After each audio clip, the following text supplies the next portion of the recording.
बिस्मिल्लाहिर्रहमानिर्रहीम अस्सलाम वालेकुम डियर स्टूडेंट्स, उम्मीद है कि आप सब खैरियत से होंगे। My name is Adeel Mehboob, I am your computer teacher. आज की इस वीडियो में हम पढ़ने वाले हैं अलाइनिंग सेल कंटेंट्स वाला टॉपिक। स्प्रेडशीट में यानी एमएस एक्सेल में हम अपने सेल्स की अलाइनमेंट्स कैसे चेंज कर सकते हैं, सेल में जो मौजूद डाटा है उसको किस तरह से अलाइन कर सकते हैं। जिस तरह से हमने एमएस वर्ड में अलाइनमेंट्स पढ़ी थी, left alignment, right, centre, justified, इसी तरह से हमारे पास यहाँ पर सेल्स की अलाइनमेंट भी हम सेट कर सकते हैं, लेफ़्ट, राइट और सेंटर होती है। इसके अलावा उसको हम डिफरेंट डिग्रीज़ के एंगल के ऊपर सेल का जो कंटेंट है उसको रोटेट कर सकते हैं और डिफरेंट तरीके से हम अपने सेल के डाटा को मर्ज कर सकते हैं और अपने टेक्स्ट को रैप कर सकते हैं। ये काम किस तरह से होता है इसको डिटेल से डिस्कस करेंगे आज के लेक्चर में। जो लेटेस्ट वर्जन है उसमें कैसे हो सकता है और जो आपकी बुक में 2003 का वर्जन है उसमें कैसे हम कर सकते थे।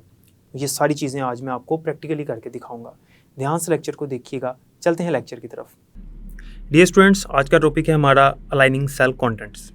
हमारे जो सेल्स हैं उनमें जो कंटेंट्स मौजूद होते हैं, कंटेंट से मुराद उस सेल की वैल्यू, उस सेल में जो भी डाटा मौजूद है उसमें अगर कोई टेक्स्ट हमने लिखा हुआ है, उसके अंदर कोई डेट एंटर की हुई है, कोई नंबर एंटर किया हुआ है, कोई फ़ोन नंबर है, कोई भी उसका कंटेंट है, कोई भी उसकी वैल्यू उसके अंदर मौजूद है, उसको बेसिकली उसका कंटेंट कहते हैं, उसकी वैल्यूज़ जो होती हैं। तो सेल की जो वैल्यूज़ हैं, सेल के अंदर जो कंटेंट्स मौजूद हैं, उनको हम किस तरह से अलाइन कर सकते हैं, यानी उनकी अलाइनमेंट्स कैसे चेंज कर सकते हैं। तो लास्ट लेक्चर में जिस तरह से हमने सेल फॉर्मेटिंग की थी, उसी विंडो में ऊपर एक टैब था अलाइनमेंट का, तो उस अलाइनमेंट में जाके हम ये सारे काम कर सकते हैं। तो आज हमने वही देखना है। उसके लिए आपने क्या करना होता है कि जिन सेल्स को आपने अलाइन करना है आपने उन सेल्स को सिलेक्ट करना होता है, या अगर एक सेल को आपने अलाइन करना है, उस सेल की अलाइनमेंट चेंज करनी है तो सिंपल उसको आप सिलेक्ट कर लो। फॉर एग्जांपल अगर मैं यहाँ से इन सब की अलाइनमेंट चेंज करना चाहता हूँ तो सबको सिलेक्ट कर लो आप। अगर एक की करना चाहते हैं, लेट्स से A1 की करनी है, तो A1 को आप सिलेक्ट कर लें। मैं थोड़ा जूम कर देता हूँ ताकि मज़ीद विजिबल हो जाए। ऐसा करने के बाद आपने क्या करना होता है, आपने सिंपली फॉर्मेट, यहाँ पे नज़र आ रहा है आपको होम के टैब में राइट साइड पे यहाँ फॉर्मेट का आइकन बना हुआ नज़र आ रहा है। आपने इस पर क्लिक करना है और यहाँ पर आपको ऑप्शन मिलती है फॉर्मेट सेल्स की। आप इस पर क्लिक कर दें और यहाँ पर ऊपर टैब्स हैं different, number, alignment, font, border, fill, protection. आपने अलाइनमेंट पे क्लिक करना है। इसके अलावा दूसरा मेथड ये होता है, आप राइट क्लिक करें सेल पे और उसके बाद यहाँ पे फॉर्मेट सेल्स की ऑप्शन है और यहाँ से आप अलाइनमेंट पे क्लिक कर दें। एमएस एक्सेल 2003 में अगर आपने ये काम करना है तो उसके लिए ऊपर चूँकि मेन्यू बार होती है उसमें, तो आपने मेन्यू बार में से फॉर्मेट के मेन्यू पे क्लिक करना होता है।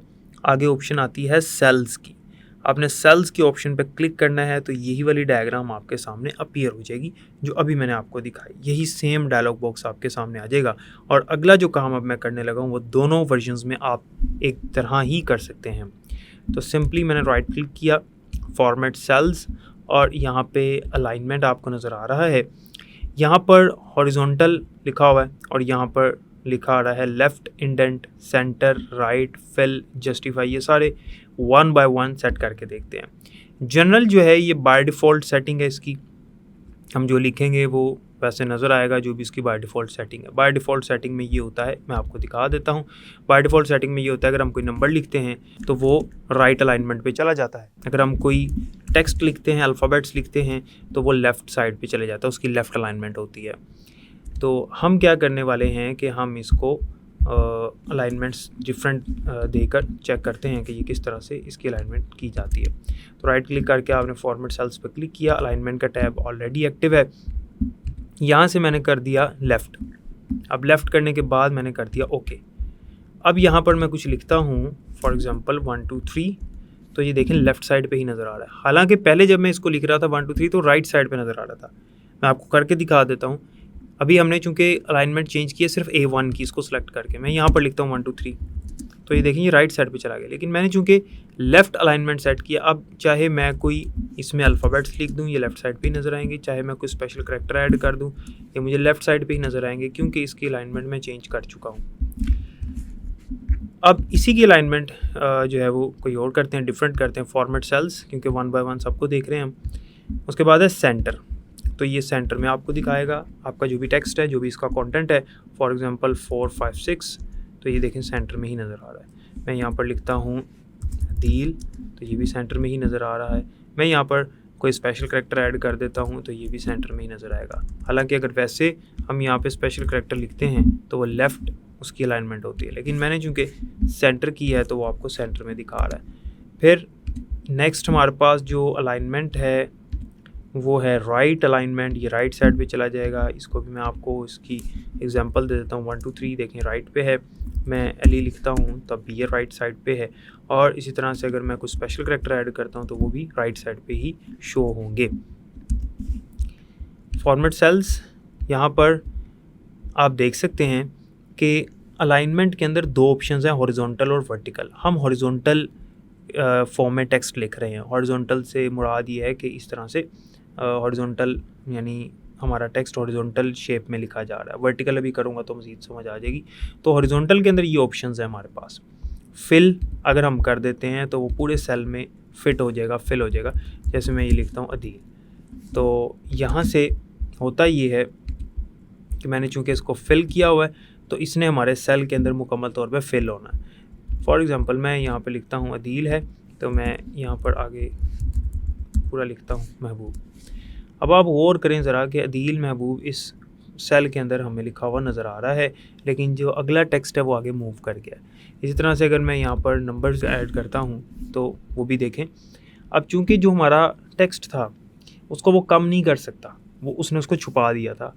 लेकिन जब हमने नंबर्स लिखे हैं तो उसने उसको इस सेल के अंदर फिट करना था, फिल करना था। तो नंबर्स चूँकि ज़्यादा थे तो उसने उसको एक्सपोनेंशियल नोटेशन में दिखा दिए। ये e+11 का मतलब है e⁻11 है, यानी ये वैल्यू है एक्चुअली 1.22333 मल्टीप्लाई बाय 10⁻11। हालांकि अगर मैं यहाँ पर वैल्यू लिखता हूँ कुछ इस तरह से तो ये वैल्यू जैसी लिखी थी वैसे ही है, लेकिन जब मैंने यहाँ लिखी थी तो उसने उसको एक्सपोनेंशियल नोटेशन में दिखा दिया। उसकी वजह ये थी कि मैंने उसे कहा था कि फिल करना है इसको। अगर मैं इसको भी कुछ इस तरह से यहाँ पर लिख देता हूँ वैल्यूज़ इतनी ज़्यादा, और मैं इसको भी कर देता हूँ फिल, और इसकी भी अलाइनमेंट में फिल कर देता हूँ, और यहाँ पर भी वैल्यूज़ में अब ज़्यादा एंटर करता हूँ कुछ इस तरह से, तो यहाँ पर देख सकते हैं कि उसने इसको भी एक्सपोनेंशियल नोटेशन में दिखा दिया। इसी तरह से हमारे पास और अलाइनमेंट्स भी हैं। राइट क्लिक करके फॉर्मेट सेल्स में आएँ और यहाँ पर मज़ीद अलाइनमेंट्स हैं। जस्टिफाई है, जस्टिफाई में जो है वो क्या करता है, मैं आपको इसको एग्जांपल दिखा देता हूँ। जैसे मैंने यहाँ पर अदील लिखा, और अगर मैं यहाँ पर नंबर लिख देता फॉर एग्ज़ाम्पल कुछ इस तरह से, तो फिर उसने क्या करना था कि उसी तरह से जस्टिफाई के अंदर उसने क्या किया कि उसमें भी हमारे पास उसने एक्सपोनेंशियल नोटेशन में दिखा दिया।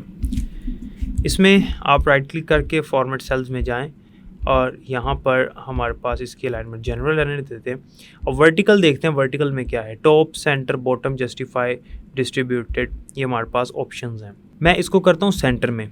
अब ये देखिएगा कि वर्टिकल में वो कहाँ पे दिखा रहा है। अभी फ़िलहाल वो हमें सेल के बॉटम पे दिखा रहा था वैल्यूज़, अब वो सेंटर में दिखाएगा। ये तब पता चलेगा जब मैं इसका साइज़ बढ़ा देता हूँ वर्टिकली। अब देखिएगा यहाँ पे वैल्यू लिखता हूँ 1 2 3, ये सेंटर में दिखा रहा है। अगर मैं राइट क्लिक करके फॉर्मेट सेल्स में जाता हूँ, वर्टिकल में कर देता हूँ बॉटम, तो ये बॉटम पे ले आएगा हमारे टेक्स्ट को। देखिए नीचे ले आया। ये ऑप्शन हम यहाँ से भी सेट कर सकते हैं। ये टॉप है, ये सेंटर है, और ये बॉटम है। तो ये वर्टिकल अलाइनमेंट है। वर्टिकली उसने ऊपर दिखाना है, टॉप पे, सेंटर में दिखाना है, या बॉटम पे दिखाना है। ये हमारी वर्टिकल अलाइनमेंट होती है। जबकि हॉरिजॉन्टल अलाइनमेंट में हमारे पास लेफ़्ट होती है, राइट होती है, सेंटर होती है, जस्टिफाइड होती है, फिल होती है। ये हमने अभी डिस्कस कर ली है। मज़ीद हमारे पास यहाँ पे कौन कौन सी ऑप्शंस हैं वो भी देख लेते हैं। हमारे पास यहाँ पर मज़ीद ऑप्शन ओरिएंटेशन की है। हमारा जो कंटेंट है सेल के अंदर, जो वैल्यूज़ हैं वो कितने डिग्री के एंगल पे नज़र आने चाहिए। फ़िलहाल वो हमें ये दिखा रहा है कि टेक्स्ट जो है वो इस तरह से हमें नज़र आता है 0 डिग्रीज़ पे। अगर आप इसको बढ़ाना चाहते हैं, यहाँ से इसको मूव करके यहाँ पे लेके आ सकते हैं। फॉर एग्ज़ाम्पल मैंने 45 डिग्रीज़ कर दिया।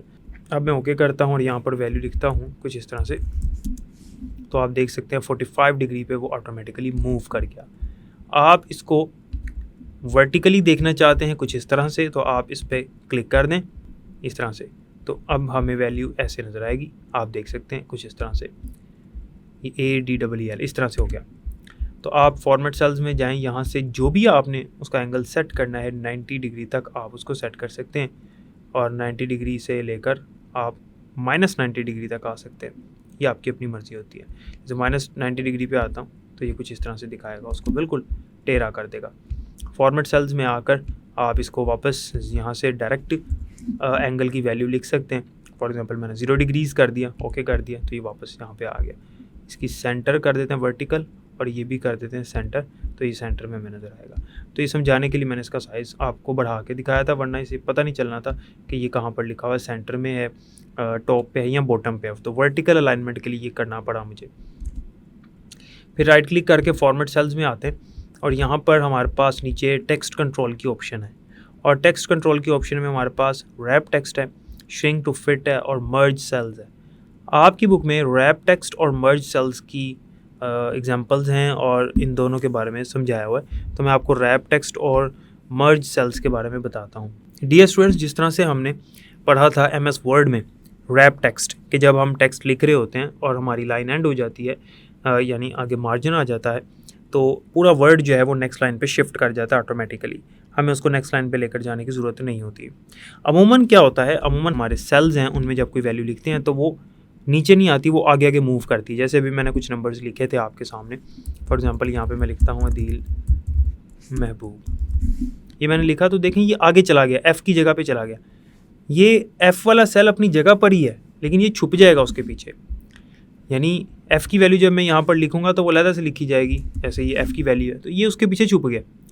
असल में F अपनी जगह पे, E अपनी जगह पे, लेकिन यहाँ पे जो करैक्टर्स नज़र नहीं आ रहे वो उसके पीछे चले गए, हाइड हो गए। लेकिन अगर मैंने इसे रैप टेक्स्ट किया होता तो सेल खत्म होने के बाद इसने नीचे मूव कर जाना था। मैं आपको ये भी करके दिखा देता हूँ।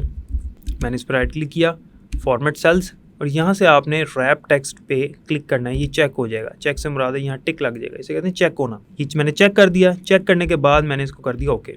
अब देखिएगा मैं यहाँ पर लिखता हूँ ADEEL MAHBOOB। आगे मूव करने की बजाय वो नीचे वाली लाइन पे मूव कर गया और पूरा वर्ड नीचे वाली लाइन पे गया। ऐसा नहीं है कि MAH ऊपर नज़र आता और नेक्स्ट जो अल्फ़ाबेट्स हैं वो नीचे आ जाते, पूरा वर्ड वो रैप करता है, इसको कहते हैं रैप टेक्स्ट। इसके लिए मुझे फिर यहाँ से इसका साइज़ बढ़ाना पड़ेगा और आप सिंपली क्लिक भी करेंगे तो वो ऑटोमेटिकली उसको उसके मुताबिक एडजस्ट कर देगा, उस पूरी रो को एडजस्ट कर देगा। अब वो नीचे चला गया। अगर आप कोई एड्रेस लिखते हैं, कोई बहुत ही लंबा चौड़ा जो है वो कंटेंट है सेल का, तो वो नीचे नीचे मूव करता चला जाएगा डिफरेंट लाइंस में, इसे कहते हैं रैप। तो अगर आपने सबका टेक्स्ट रैप करना है, आप सबको सिलेक्ट कर लें और सिलेक्ट करने के बाद आप फॉर्मेट में जाकर उसी तरह से रैप टेक्स्ट करें और ओके कर दें तो रैप हो जाएगा। इसके अलावा मैं आपको एक और इसके अंदर जो मर्ज सेल्स है उसके बारे में भी बताता हूँ।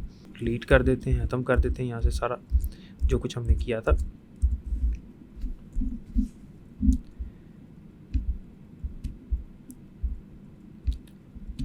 मर्ज सेल से मुराद ये होता है कि हमने 2 या 3 सेल्स को आपस में कंबाइन करना होता है और एक सेल बनाना होता है, इसे कहते हैं सेल्स को मर्ज कर देना। फॉर एग्जांपल मैंने यहाँ पर हेडिंग दी रिज़ल्ट कार्ड। ये हेडिंग देने के बाद यहाँ पर मैंने सब्जेक्ट्स के नेम लिखे, सब्जेक्ट्स, यहाँ पे मैंने लिखे मार्क्स। फॉर एग्ज़ाम्पल मैं इसको मुख्तसर कर रहा हूँ, इंग्लिश, उर्दू,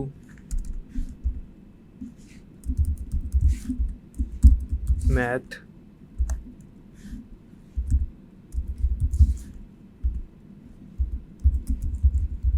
कंप्यूटर, फिज़िक्स, और यहाँ पे मार्क्स एंटर कर देता हूँ 67, 60, 70, 49, 50। ये चूँकि हेडिंग है तो इस सबसे पहले तो इन सब का जो फॉन्ट जो है वो चेंज करता हूँ, यहाँ से टाइम्स न्यू रोमन कर देता हूँ, और ये चूँकि हमारे पास हेडिंग है तो इसको हम बोल्ड कर देते हैं और इसका साइज़ जो है वो 12 कर देते हैं। यहाँ पे हमने क्या लिखा हुआ है, यहाँ पे लिखा हुआ है रिज़ल्ट कार्ड, ये मैं पूरा यहाँ पे नज़र आ नहीं रहा। हमने क्या करना है, हमने इसकी हेडिंग बनानी है। ये जो मैंने नीचे मार्कशीट एंटर की, रिज़ल्ट कार्ड एंटर की, इसकी हेडिंग बनानी है। इसको दोनों सेल्स को आप सेलेक्ट करें, राइट क्लिक करें, फॉर्मेट सेल्स में आएँ और अलाइनमेंट वाले टैब में आपको यहाँ नज़र आ रहा होगा मर्ज सेल्स। आपने मर्ज सेल्स पर क्लिक करना है और ओके कर देना है। ये जो सेल्स हैं ये आपस में मर्ज हो जाएंगे। राइट क्लिक किया, यहाँ फॉर्मेट में जाके वर्टिकल से आपने इसको, ये बॉटम पे है, आप इसको सेंटर में चाहे कर दें और यहाँ पे 0 डिग्री कर दें। अब ये रिज़ल्ट कार्ड आ गया। अब इसकी अलाइनमेंट जो है वो मैं सेंटर कर देता हूँ और इसका जो कलर है वो मैं ब्लैक कर देता हूँ और ये अंडरलाइन ऑलरेडी हुआ है। आप इसको बोल्ड भी कर दें और आप इसका साइज़ बढ़ा के 14 कर दें, यहाँ से इस तरह से ये बढ़ जाएगा। अब आप देखें कि ये जो मैंने दो सेल्स थे इन दोनों को मर्ज कर दिया और अपना टेक्स्ट जो है वो सेंटर में ले आया हेडिंग के तौर पे। ये हेडिंग बन गई इसकी, ये नीचे हमने जो कुछ एंटर किया है ये इसकी हेडिंग बन गई रिजल्ट कार्ड। आप देख सकते हैं ए और बी में कोई डिस्ट्रीब्यूशन नहीं है, यहाँ तक कि अगर मैं इस सेल को सिलेक्ट करता हूँ तो ये एक सेल के तौर पे सिलेक्ट हो रहा है और यहाँ पे नेम बॉक्स में मुझे A1 नज़र आ रहा है, B1 ख़त्म हो गया, ये आगे डायरेक्टली C1 आ गया, A1 से डायरेक्ट C1, क्योंकि A1 के साथ जो B1 है वो मर्ज हो चुका है। इसे कहते हैं मर्ज सेल्स। आपकी मर्ज़ी है, आप यहाँ से भी सेल्स को मर्ज कर सकते हैं, जो मैंने आपको बताया फॉर्मेट सेल्स में आके यहाँ से मर्ज सेल्स, या आपकी मर्ज़ी है आप यहाँ पर एक आइकन नज़र आ रहा है मर्ज एंड सेंटर, आप इस पर क्लिक करें, वो ऑटोमेटिकली मर्ज हो के आपका जो टेक्स्ट है सेंटर में भी खुद ब खुद आ जाएगा। जैसे मैं यहाँ पर लिखता हूँ हेडिंग, यहाँ पर मैं देता हूँ कंप्यूटर टीचर। अब ये दो सेल्स हैं, ये देखें D1 है और ये E1 है। E1 में फ़िलहाल कुछ नहीं लिखा हुआ, ये D1 का डाटा आगे गया हुआ है। ये देखें D1 को क्लिक किया तो क्या लिखा नज़र आ रहा है, कंप्यूटर टीचर। E1 को क्लिक किया, कुछ भी नहीं लिखा आ रहा, ये नज़र यहाँ पे आ रहा है। अगर मैं E1 में कोई डाटा लिखता हूँ कुछ भी, तो देखें कंप्यूटर टीचर जो है वो उसके पीछे छुप गया। ओके, अब मैंने इन दोनों को मर्ज करना है, या मैंने इन तीनों को मर्ज करना है, चारों को करना है। फॉर एग्जाम्पल मैं इतनी बड़ी हेडिंग करना चाहता हूँ और ये यहाँ पर सेंटर में लाना चाहता हूँ EF की जगह पर। इन सबको सिलेक्ट करने के बाद मर्ज एंड सेंटर करें। देखें मर्ज भी हो गए सेल्स, इनकी डिस्ट्रीब्यूशन खत्म हो गई और टेक्स्ट भी ऑटोमेटिकली सेंटर में आ गया। बाकी आप इसको यहाँ से मज़ीद इसके स्टाइल्स वगैरह और साइज़ वगैरह आप चेंज भी कर सकते हैं, वो आपकी मर्ज़ी है। जैसे मैं इन तीन सेल्स को सिलेक्ट करने के बाद मर्ज एंड सेंटर कर देता हूँ तो ये देखें ये बिल्कुल सेंटर में आ गया, मर्ज एंड सेंटर हो गया। इस तरह से हम मर्ज एंड सेंटर भी कर सकते हैं। और रैप टेक्स्ट जो भी हमने फॉर्मेट के मेन्यू में जाकर आगे जब सेल्स में हम गए, फॉर्मेट सेल्स वाली डायलॉग बॉक्स से किया, वो हम यहाँ से भी कर सकते हैं। रैप टेक्स्ट आपके पास ये भी ऑप्शन मिलती है रैप टेक्स्ट की, ये नीचे दिखा भी रहा है। तो इस तरह से हम मर्ज एंड सेंटर और रैप टेक्स्ट भी कर सकते हैं और अपनी अलाइनमेंट्स जो हैं उनको सेलेक्ट कर सकते हैं, उनको चेंज कर सकते हैं, जिसमें वर्टिकल अलाइनमेंट भी होती है और हॉरिजॉन्टल अलाइनमेंट भी होती है। उम्मीद है डियर स्टूडेंट्स कि आपको यहाँ तक समझ आ गई होगी। तो डियर स्टूडेंट्स, जैसा कि आपने देख लिया कि हम किस तरह से अपने सेल के कंटेंट्स को, यानी सेल में जो डेटा मौजूद है उसको किस तरह से अलाइन कर सकते हैं, किस तरह से हम उसको रोटेट कर सकते हैं, किस तरह से हम अपने टेक्स्ट को रैप कर सकते हैं और किस तरह से मर्ज एंड सेंटर वाला काम कर सकते हैं। उम्मीद है कि यहाँ तक आपको डिटेल में समझ आ गई होगी। बाकी इंशाल्लाह नेक्स्ट लेक्चर में पढ़ेंगे। तब तक के लिए मुझे इजाज़त दें, अपना ख्याल रखिएगा और मुझे भी दुआ में याद रखिएगा। अल्लाह हाफ़िज़।